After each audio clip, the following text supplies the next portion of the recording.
तो आप देखोगे भारतीय संविधान में वर्णित मौलिक अधिकारों की विशेषता, ठीक है, आइए मौलिक अधिकारों की विशेषता पर फोकस करते हैं।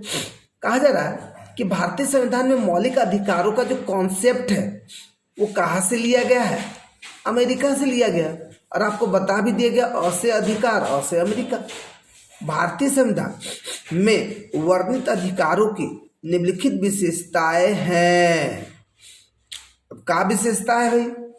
जो भी भारतीय संविधान में, इंडियन कॉन्स्टिट्यूशन में जो भी अधिकार राइट्स डाले गए हैं उसका क्या फीचर्स है? तो भारतीय अधिकार पत्र विशद दस्तावेज हैं। बोलो है जी, है कि नहीं? सबसे लंबा है, सबसे बड़ा है, लिखित है। नहीं, लास्ट क्लास में हमने आपको बताया था कि कौन कौन देश में कितना कितना पार्ट और आर्टिकल है। आपको ये पता चल गया होगा कि भारत से ज़्यादा किसी के पास आर्टिकल नहीं। संविधान के भाग 3 में अनुच्छेद 12 से अनुच्छेद 32 से 35 तक मूल अधिकारों का विस्तृत वर्णन किया गया है। प्रत्येक अधिकार के साथ युक्ति युक्त निबंधनों की व्यवस्था की गई है। विश्व के अन्य किसी संविधान में मौलिक अधिकारों का इतना विस्तृत वर्णन नहीं है। मूल अधिकार पूर्णतः निरपेक्ष नहीं है। मूल अधिकार पूर्णतः निरपेक्ष नहीं है। मूल अधिकारों पर युक्ति युक्त निर्बंधन लगाए जा सकते हैं जिससे व्यक्तिगत अधिकारों को जनहित में सुरक्षित रखा जा सके।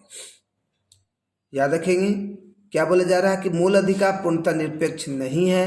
मूल अधिकारों पर युक्ति युक्त निर्बंधन लगाए जा सकते हैं जिससे व्यक्तिगत अधिकारों का जनहित में संरक्षित रखा जा सके। देखो कभी भी बाबू, अगर सीधी सी बात, अगर आप पे पाबंदी लग रही, जैसे कोरोना ही ले लो ना जी, अभी आपने पढ़ा मौलिक अधिकार के अंतर्गत कि आप कहीं भी घूम सकते हैं, रह सकते हैं, बिजनेस कर सकते हैं, कोई आपको रोक टोक नहीं है। लेकिन कोरोना में क्या आपको बिजनेस करने पर, कहीं भी आने जाने पर, घूमने पर पाबंदी लगाई गई या नहीं लगाई गई? अगर वो जनहित के, जन कल्याण के से संबंधित नहीं होगा तो उस पर आपको पाबंदी लगाई जा सकती है। आप वो नहीं बोल सकते हो कि वो फंडामेंटल राइट्स का उल्लंघन कर रहे हैं, मुझे वहाँ जाने नहीं मिल रहा, मुझे पाबंदी लगाई जा रही है। आप ऐसे शब्दों का उच्चारण नहीं कर सकते। बोले बोले बोले, आप समझिए। आपको क्या कोरोना से मौलिक अधिकार जोड़ दे कि नहीं?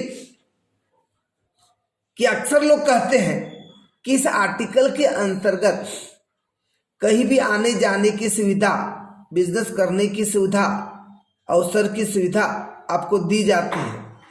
लेकिन कोरोना काल में इन सारे सुविधा, इन सारे अधिकारों पर पाबंदी कर दी गई थी। आप इस कथन से कहाँ तक सहमत हैं? बोले बोले बोले, सोचिए। ऑब्जेक्टिव टाइप क्वेश्चन सोचिए, डिस्क्रिप्टिव टाइप क्वेश्चन सोचिए, और देखिए देखिए हम तो सारा कुछ बता रहे हैं, लेकिन अब कनेक्ट कहाँ करना ये आपको सोचना है। और वो हम भी बताते जा रहे हैं कि इसको कहाँ कहाँ कैसे कनेक्ट करना है। तो अभी जो बताया गया था ये वर्ड भी तो आप कनेक्ट कर सकते हैं। मूल अधिकारों पर लगाए गए प्रतिबंध युक्ति युक्त है या नहीं, इसका निर्धारण न्यायालय द्वारा किया जाता है। क्यों? क्योंकि मौलिक अधिकार का संरक्षक कौन? Supreme court. मूल अधिकारों का निलंबन किया जा सकता है लेकिन उन्हें संविधान से निकाला नहीं जा सकता है। मौलिक अधिकार संघीय सरकार, राज्य सरकार तथा प्रत्येक उस प्राधिकारी पर जिसे विधि निर्माण की शक्ति प्राप्त है पर सीमाएं आरोपित करते हैं।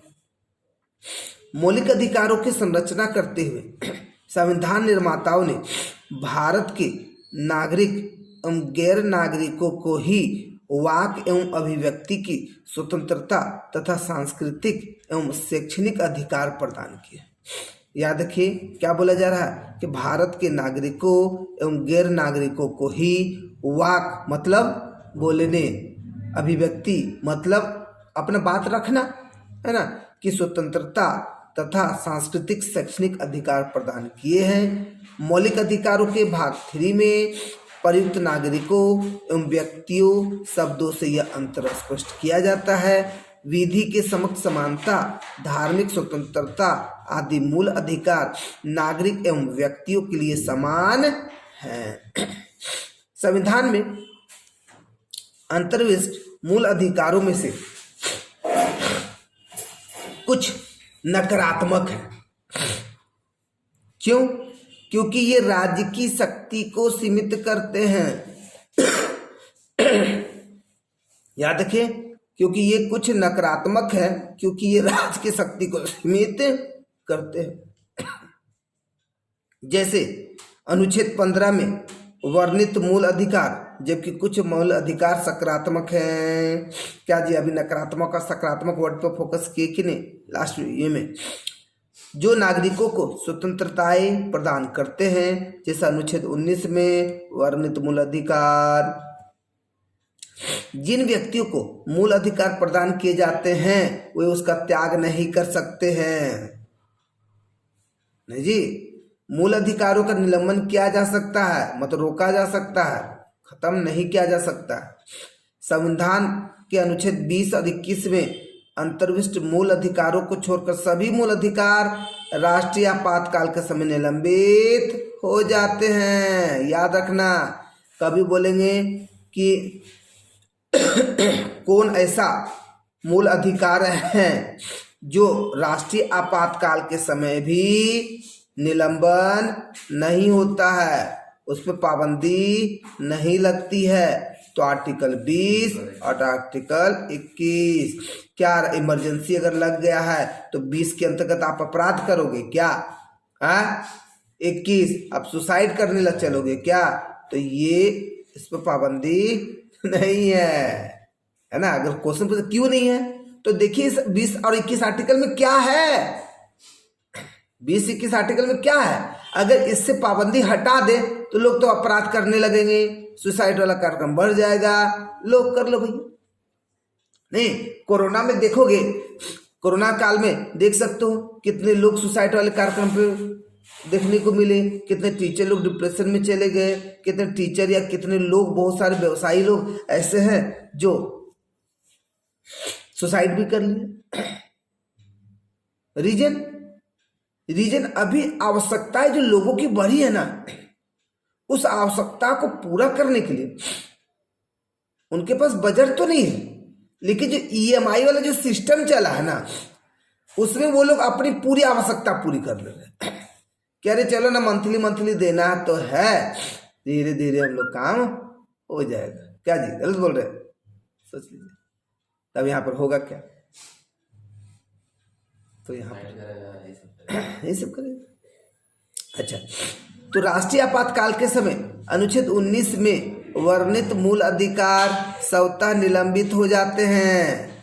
19 बोले तो बोलने का अधिकार, जबकि अन्य मूल अधिकार फंडामेंटल राइट्स राष्ट्रपति के आदेश से निलंबित होते हैं। खत्म नहीं होगा, निलंबित होगा, कुछ दिन स्टे लगाया जाएगा, खत्म नहीं होंगे। मूल अधिकार को सीमित नहीं किया जा सकता है। इसका अल्पीकरण करने वाली विधियां अल्पीकरण की सीमा तक शून्य होंगी। मौलिक अधिकारों के परिवर्तन हेतु व्यवस्था की गई है। भारतीय संविधान द्वारा सर्वोच्च न्यायालय द्वारा मूल अधिकारों के परिवर्तन की व्यवस्था की गई है। संविधान के अनुच्छेद 32 में संवैधानिक उपचारों द्वारा मौलिक अधिकारों की रक्षा की जा सकती है। पहले संपत्ति अधिकार भी मौलिक अधिकारों की श्रेणी में सम्मिलित था, लेकिन इसे 1978 में किए गए 44, क्या बताया ना जी, बार बार उस पर चर्चा कर रहे हो, संपत्ति के अधिकार पर संविधान संशोधन द्वारा इस श्रेणी से हटाकर मात्र एक कानूनी अधिकार घोषित कर दिया गया। और अब देखो जी, संपत्ति अधिकार आपको आर्टिकल और 19 में देखने को मिलता था, लेकिन अब ये 300 क के अंतर्गत देखने को मिलता है। 300 क के अंतर्गत देखने को मिलता है। मौलिक अधिकार सीमित है क्या? नहीं है। है ना जी। तो वो यहाँ पर असीमित नहीं है। तो यहाँ पर आप देखोगे एक लाइन यहाँ पर देख सकते हो, बोला सीमित नहीं किया जा सकता है, मतलब वो असीमित है ना। अब सीमित नहीं किया जा सकता, इसका अल्पीकरण करने वाले विधियां अल्पीकरण की सीमा तक सुनूंगी। लेकिन यहाँ पर आप देखोगे अधिकार असीमित नहीं पर है, तो मतलब सीमित नहीं है, मतलब ज्यादा असीमित भी नहीं है। सार्वजनिक व्यवस्था तथा नैतिकता की दृष्टि से इनका सीमांकन किया गया है। मतलब ये वही बात होगी, हमारा भारत का संविधान कठोर है या लचीला, तो कुछ बातों पर कठोरा है, कठोर है, कुछ बातों पर लचीला है। हमारा भारत संघात्मक है या एकात्मक, तो ऐसे संघात्मक है लेकिन एकात्मक भी है कुछ कुछ बातों पर। तो उसी तरह से बोला कि सीमित नहीं होना चाहिए, मतलब असीमित, तो यहाँ पर बोला असीमित नहीं होना चाहिए, मतलब एक दायरा बहुत जरूरी है। अनुच्छेद 352 के अंतर्गत राष्ट्रपति द्वारा उद्घोषित आपातकाल के समय अनुच्छेद 19 द्वारा प्रदत्त स्वतंत्रताएं निलंबित हो जाती है, लेकिन इसका अनुमोदन संसद के आदेश द्वारा होना अनिवार्य है ना जी। हो जाती तो संसद ही ना डिसाइड करे कि हाँ 19 को अभी निलंबन किया जाए कि नहीं। अब जैसे आप देखोगे कोरोना में क्या 19 पर भी निलंबन किया गया कि नहीं? नहीं किया गया। कैसे नहीं? आप देखोगे कि अगर हम बोले जैसे आप कोरोना पर फोकस कर रहे कि नहीं कोरोना का टीका नहीं लेंगे हम, आप पूरा प्रचार प्रसार कर रहे हैं, बोलिए तो वहां पर बोला सिर्फ बोलने का जो स्वतंत्रता है उसको नहीं रोका। हाँ ठीक है, तो वहां पर आपको प्रूव करना होगा कैसे। कोरोना काल में आपको पाबंदी की गई है आर्टिकल 19 से, बोलो कैसे, तो आपको वो मुद्दे रखने होंगे जिससे लगे कि हाँ सही बात है। अब आप देखोगे कोई बोला कोरोना टीका लेना चाहिए, कोई नहीं लेना चाहिए, सब बेकार चीज है, उधम पर प्रचार प्रसार कर रहे हैं। इसका मतलब यहां पर क्या 19 का पालन होगा ना जी। राष्ट्रपति के विशेष अधिकार द्वारा अनुच्छेद 20-21 में निहित अधिकारों को छोड़कर अन्य समस्त मौलिक अधिकारों को निलंबित किया जा सकता है। 50वें संविधान संशोधन के अधिनियम द्वारा अनुच्छेद 2 आर्टिकल 33 है, इसका विस्तार कर इंटेलिजेंस, दूरसंचार तथा पैरामिलिट्री के सदस्यों को भी इसमें सम्मिलित कर लिया गया है। अनुच्छेद 359 के द्वारा राष्ट्रपति यह घोषणा कर सकता है कि जब तक आपातकाल घोषणा जारी रहेगा, तब तक मौलिक अधिकार निलंबित रहेंगे। अनुच्छेद 34 के द्वारा व्यवस्था की गई है कि जब तक किसी क्षेत्र में सेना विधि प्रवृत्त होने पर संसद विधि द्वारा संघ का राज्य की सेवा में किसी व्यक्ति की ऐसे कार्य के संबंध में क्षतिपूर्ति कर सकेंगी जो उसने अपने क्षेत्र में व्यवस्था को बनाए रखने तथा स्थापना के संबंध में किया है। ठीक है, तो आप देख सकते हो पूरी तरीके से यहाँ पर समानता का अधिकार पर फोकस कर लिया जाए।